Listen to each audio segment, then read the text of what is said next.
وعلى آله وأصحابه وعترته أجمعين أما بعد فأعوذ بالله من الشيطان الرجيم بسم الله الرحمن الرحيم قال الله تبارك وتعالى في القرآن المجيد والفرقان الحميد ربنا وابعث فيهم رسولا منهم يتلو عليهم آياتك ويعلمهم الكتاب والحكمة ويزكيهم إنك أنت العزيز الحكيم صدق الله مولانا العظيم وبلغنا رسوله النبي الكريم ونحن على ذلك لمن الشاهدين والشاكرين والحمد لله رب العالمين. نعرہ تکبیر، اللہ نعرہ رسالت، یا رسول نعرہ تحقیق، سیدی مرشدی، یا نبی نبی کا جو غلام ہے، ہمارا وہ امام ہے. نعرہ حیدری، یا علی، آستانہ علیہ بھیرا شریف، لجپال لجپال، لائق کے ساتھ عزت و تکریم حضور غریب نواز دیوان کریم حضرت قبلہ پیر محمد امین الحسنات شاہ صاحب دامت برکاتہم القدسیہ، سجادہ نشین آستانہ علیہ امیر الصالحین بھیرا شریف اور جملہ برادران اسلام، اللہ کے فضل و کرم سے جمعۃ المبارک کے اس اجتماع میں ہم سب حاضر ہیں. دعا ہے اللہ تعالیٰ سب کی حاضری قبول فرمائے اور ہمارے ظاہر و باطن کو انوار شریعت سے منور فرمائے.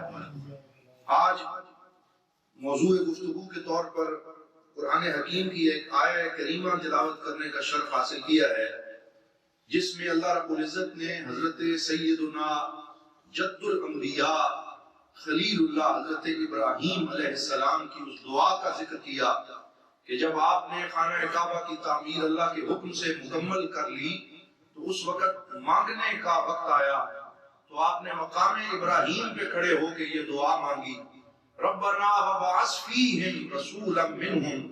یا اللہ میں اس عمل کی مزدوری یہ مانگتا ہوں کہ تو اس انسانیت و بشریت میں ایک ایسا شان والا رسول بھیج جو انہی میں سے ہو، یتلو علیہم آیاتک، جو تیری آیتیں پڑھ پڑھ کے ان کو سنائے، وَيُعَلِّمُهُمُ الْكِتَابَ وَالْحِكْمَةَ، اور کتاب و حکمت کی تعلیم دے، وَيُزَكِّيهِمْ، اور تزکیہ کرے، ان کے دلوں کو پاک کرے، بے شک تو غالب اور حکمت والا ہے.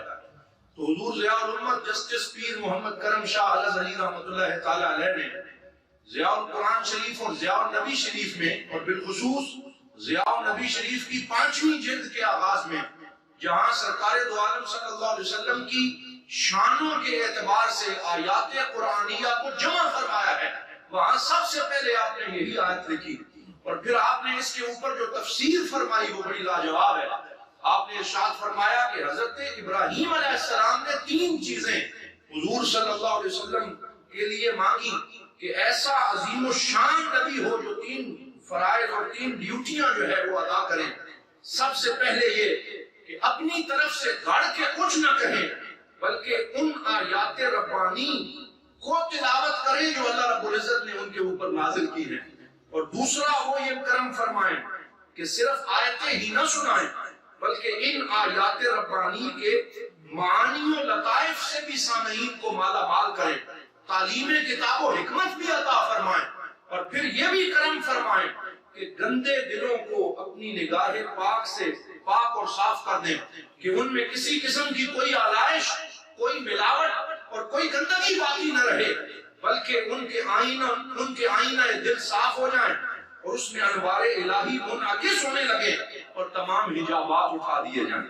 تو فرمایا اللہ رب العزت نے جب اس دعا کی قبولیت کو قرآن میں نازل فرمایا تو وہ سورہ آل عمران کے اندر اللہ رب العزت نے ارشاد فرمایا لَقَدْ مَنَّ اللَّهُ عَلَى الْمُؤْمِنِينَ إِذْ بَعَثَ فِيهِمْ رَسُولًا مِّنْهُمْ يَتْلُو عَلَيْهِمْ آيَاتِهِ وَيُزَكِّيهِمْ وَيُعَلِّمُهُمُ الْكِتَابَ وَالْحِكْمَةَ.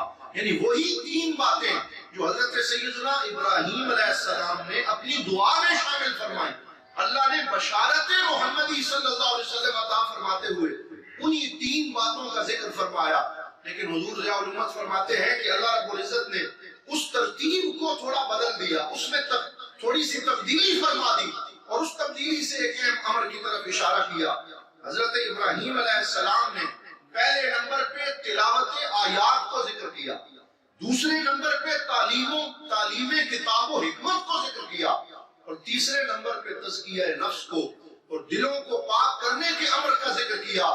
لیکن اللہ رب العزت نے جب بشارت عطا فرمائی تو اس میں پہلے نمبر پہ قرآن کی آیتوں کی تلاوت کا ذکر کیا کہ وہ نبی عطا فرمایا ہے جو قرآن سنائیں گے، اور دوسرے نمبر پہ تزکیہ نفس کو ذکر کیا، دلوں کی پاکی کا ذکر کیا، پھر تعلیم کتاب و حکمت کا ذکر کیا. آپ فرماتے ہیں اس میں یہ راز ہے اور اس میں حکمت یہ ہے کہ حضرت ابراہیم علیہ السلام کی دعا سے یہ محسوس ہو رہا تھا کہ جب وہ نبی آئیں گے تو تعلیم کتاب و حکمت عطا فرمائیں گے تو تعلیم کے نتیجے میں تزکیہ ہوگا، جو تعلیم کتاب و حکمت کا ثمر ہوگا. اگر یہ کہہ دیا جاتا تو پھر کوئی بھی یہ کہہ سکتا تھا میں نے فلاں کتاب پڑھ لی، میں نے 10 دفعہ قرآن ختم کر لیا، اب میرا دل پاک ہو جائے گا، مجھے تزکیہ نصیب ہو جائے گا. اللہ رب العزت نے اس کی ترتیب کو بدل کے ارشاد فرمایا وَيُزَكِّيهِمْ وَيُعَلِّمُهُمُ الْكِتَابَ وَالْحِكْمَةَ.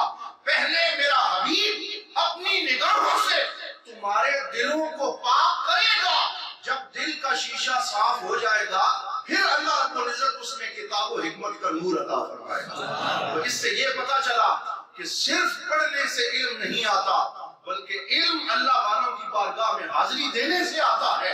علم بارگاہ مصطفیٰ سے فیض حاصل کرتے ہوئے اپنے سینے کو صاف کیا جائے تو پھر علم آتا. پھر آپ نے حضرت حکیم الامت علامہ محمد اقبال رحمۃ اللہ تعالی علیہ کا یہ شعر لکھا کہ تیری نگاہ ناز سے دونوں مراد پا گئے، عقل غیاب و جستجو، عشق حضور و اضطراب، کہ جس کو جو ملا ہے، علم ملا ہے، حکمت ملی ہے، سب کو نگاہ مصطفیٰ کا فیض ملا ہے. اور حضور صلی اللہ علیہ وسلم کے بعد آپ لکھتے ہیں ایک اور آیت پاک پھر لکھی کما ارسلنا فیکم رسولا منکم یتلو علیکم آیاتنا ویزکیکم ویعلمکم الکتاب والحکمہ وَيُعَلِّمُكُمْ مَا لَمْ تَكُونُوا تَعْلَمُونَ. اس آیت میں 2 دفعہ یعلمکم کا صیغہ ذکر فرمایا کہ میرا حبیب مکرم کہہ دیجئے صلی اللہ علیہ وسلم وہ اپنی نگاہوں سے تزکیہ فرماتے ہیں، پھر وہ تعلیم کتاب و حکمت ارشاد فرماتے ہیں، پھر فرمایا وَيُعَلِّمُكُمْ مَا لَمْ تَكُونُوا تَعْلَمُونَ، اور تمہیں وہ علم بھی دیتے ہیں جو تم نہیں جانتے تھے.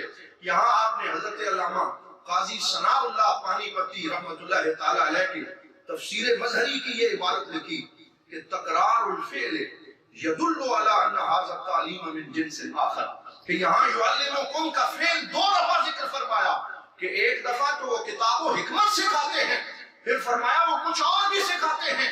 اور اس سے یہ پتا چلا کہ یہ تعلیم کوئی اور شے ہے اور یہ وہ علم لدنی ہے جو ڈائریکٹ سینہ مصطفیٰ سے اہل بیت اور صحابہ کرام کو حاصل ہوا، اور پھر سینہ بسینہ اولیاء کرام کو نصیب ہوا، اور اب اللہ کے وہ پاک بندے اور صالحین اپنی نگاہ سے یہ فیض تقسیم کرتے ہیں.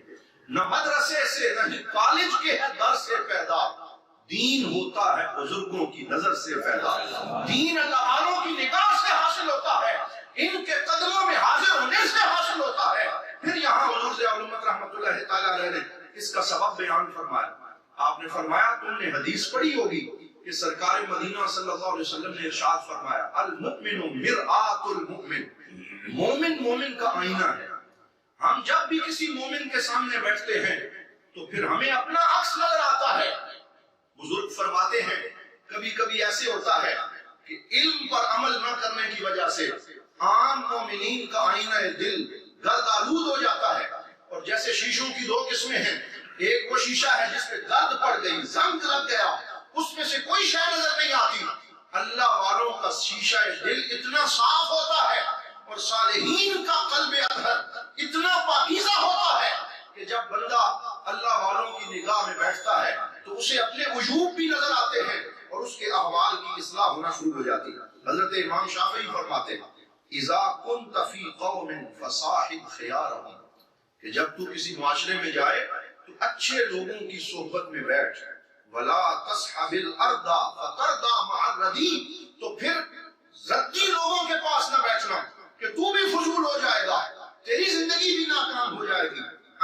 لا تسأل وسل عن قرینہ فکل قرین بالمقارنہ یقتدی.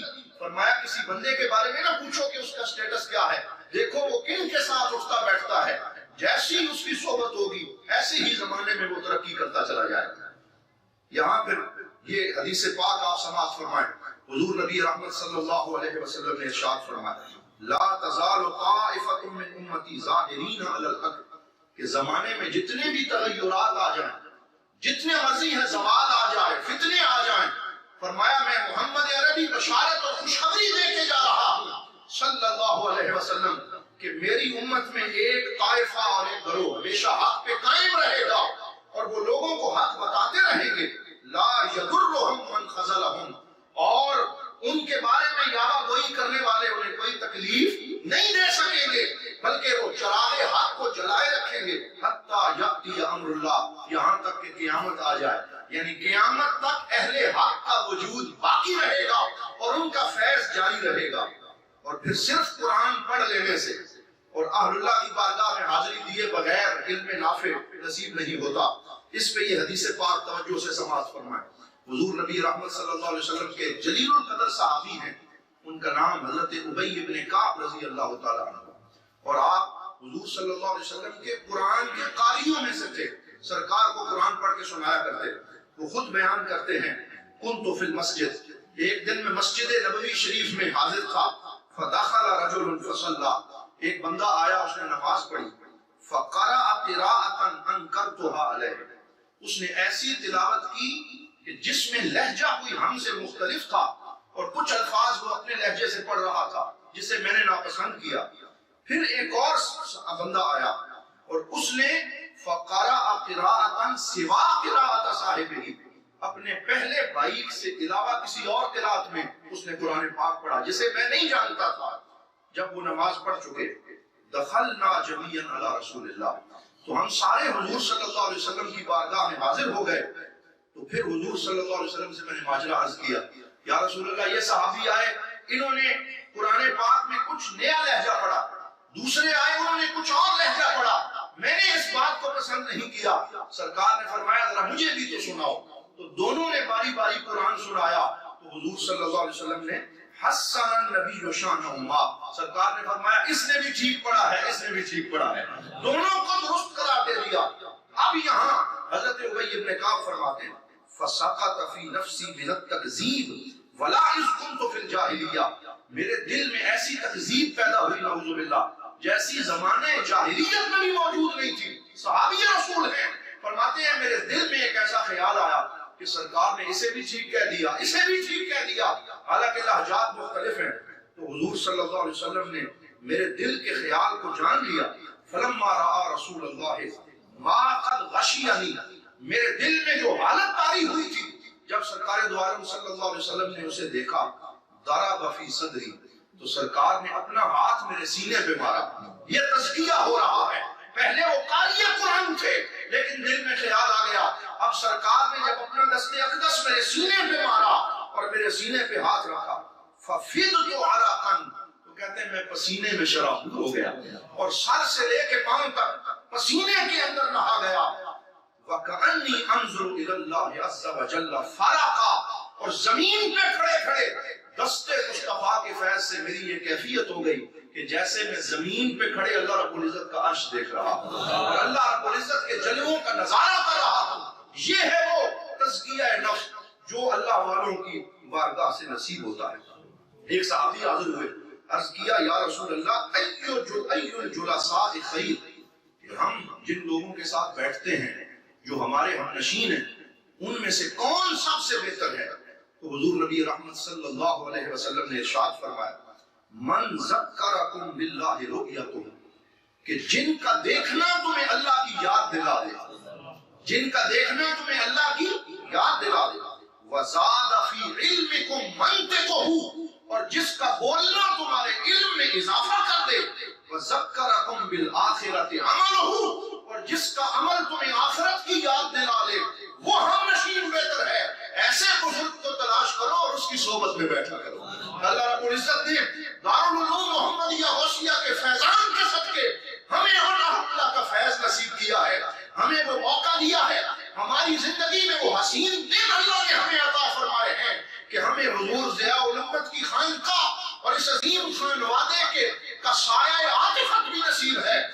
تربیت کا موقع بھی نصیب ہے.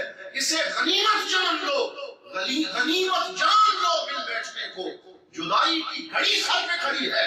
اللہ رب العزت یہ آستان آباد رکھے، اللہ رب العزت ان محفلوں کو باقی رکھے، لیکن ہمیں اپنے لیے اس وقت کو غنیمت جاننا چاہیے.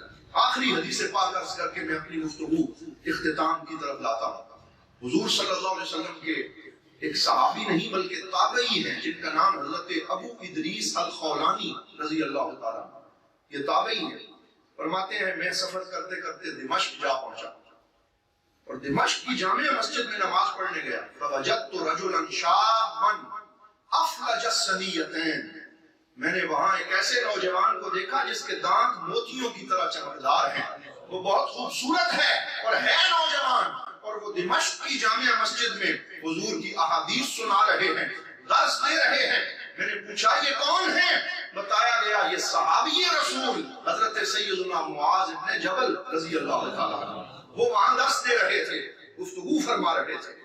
جب وہ گفتگو کرتے کسی کو کسی مسئلے میں اختلاف ہوتا، لوگ ان کی طرف رجوع کرتے، ان کے قول کو قول فیصل سمجھتے، ان کی بارگاہ سے اکتساب نور کرتے. میں ان کو دیکھتا رہا، ان آنکھوں کو دیکھتا رہا جنہوں نے سرکار کو دیکھا تھا، ان کا دیدار کر کے اپنی پیاس بجھاتا رہا. اگلے صبح میں جہاں ٹھہرا ہوا تھا، میں آدھی رات کو وہاں سے نکلا. میں نے کہا آج میں مسجد ان سے پہلے پہنچوں گا، اور میں تہجد سے بھی پہلے دمشق کی مسجد میں پہنچا تو میں نے دیکھا کہ معاذ ابن جبل رضی اللہ تعالیٰ عنہ میں مجھ سے بھی پہلے مسجد میں موجود ہیں اور مصلی پہ بیٹھے ہیں. آپ نے تہجد ادا فرمائی تو میں آگے کی طرف سے ان کی خدمت میں حاضر ہوا سلام لینے کے لیے. ان کی دست بوسی کی اور میں نے ان سے عرض کیا یا معاذ ابن جبل یا صاحب رسول اللہ، اے میرے پاک نبی کے پیارے صحابی، انی لأحبک، میں آپ سے پیار کرتا ہوں، میں آپ سے محبت رکھتا ہوں، میرے دل میں آپ کی محبت کا دریا موجزن ہے. تو آپ نے مجھے اپنی چادر کے اندر لے لیا. جب میری یہ بات سنی مجھے اپنی چادر کے اندر لے لیا، سینے سے لگا لیا. فرمایا ابشر، تجھے خوشخبری ہو، تجھے مبارک ہو.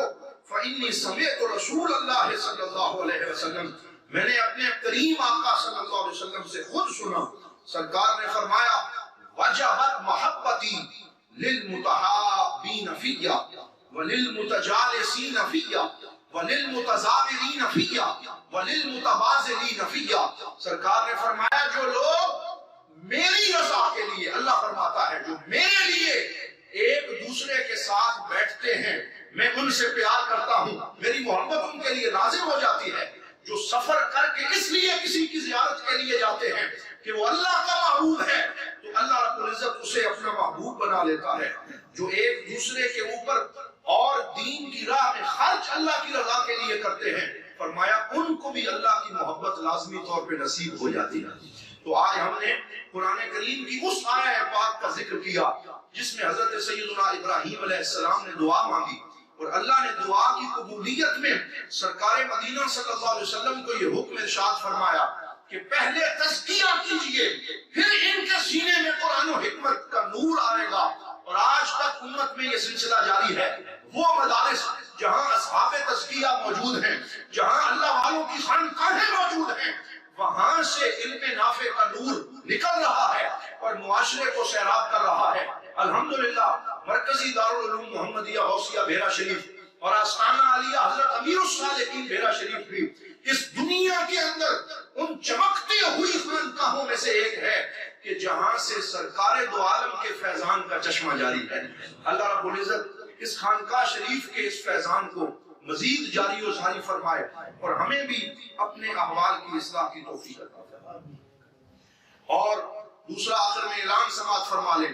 جیسا کہ آپ کو پتا ہے ابھی صحبت صالحہ کا ذکر ہوا، اللہ والوں کے پاس بیٹھنے کا ذکر ہوا، اور کل انشاءاللہ ماہانہ الکرم فرینڈز کے زیر اہتمام حضور غریب نواز کی صدارت و سیادت میں جو شب کرم منعقد ہوتی ہے وہ کل ایک مرتبہ پھر پوری شان و شوکت کے ساتھ منعقد ہو رہی ہے، جس میں معزز علماء کرام مختلف موضوعات پر تربیتی گفتگو فرمائیں گے، ذکر ہوگا، حضور غریب نواز کی گفتگو ہوگی اور ہمارے لیے اس میں سیکھنے کا بہت بڑا درس بھی ہوگا، اہتمام بھی ہوگا.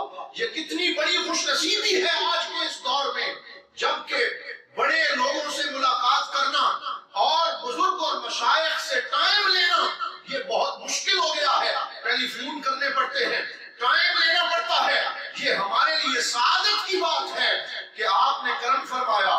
مہینے میں ایک پوری رات عطا فرمائی کہ آؤ بیٹھو، اور بیٹھ کے کوئی دنیاوی گفتگو نہیں ہے، بلکہ آؤ اللہ اور اس کے رسول صلی اللہ علیہ وسلم کے دین کی گفتگو کریں اور اپنے احوال کی اصلاح کی کوشش کریں۔ تمام احباب اس میں بھرپور شرکت کریں، جہاں تک ہماری آواز پہنچ رہی ہے تشریف لائیں، اور جو کسی وجہ سے تشریف نہ لا سکے وہ آن لائن ہمارے الکرم فرینڈز کے ذمہ داران اس کو لائیو سیشن کے طور پہ جاری کرتے ہیں۔ پوری دنیا میں یہ خیر کی آواز پہنچتی ہے، خود بھی سنیں، آگے دوستوں تک پہنچائیں، تاکہ خیر کا یہ پیغام جو بھیرا شریف سے دیا جا رہا ہے اس دور میں جبکہ امت کو ایک سازش کے تحت بہت سارے فروعی مسائل میں الجھانے کی کوشش ہو رہی ہے، یہاں سے لڑانے کی گفتگو نہیں ہو رہی، یہاں سے صحابہ اور اہل بیت کے مقام کو نعوذ باللہ ماپنے کی کوشش نہیں ہو رہی، بلکہ بھیرا شریف سے وہ فیض جاری ہو رہا ہے جو مشکات نبوت سے سینہ بسینہ حضور ضیاء الامت کی بارگاہ تک پہنچا ہے۔ لہذا سارے اس میں بھرپور شرکت کریں۔ مرکزی دارالعلوم محمدیہ غوثیہ بھیرا شریف کے طلباء، اساتذہ، دیگر جو بھیرا شہر کے لوگ ہیں وہ سب خود بھی آئیں، دوستوں کو بھی ساتھ لے کے جوق در جوق تشریف لائیں۔ اللہ کریم ہمیں ان راتوں میں حاضری دے کر اپنی آخرت کو سنوارنے کی توفیق عطا فرمائے۔ السلام علیکم ورحمۃ اللہ وبرکاتہ۔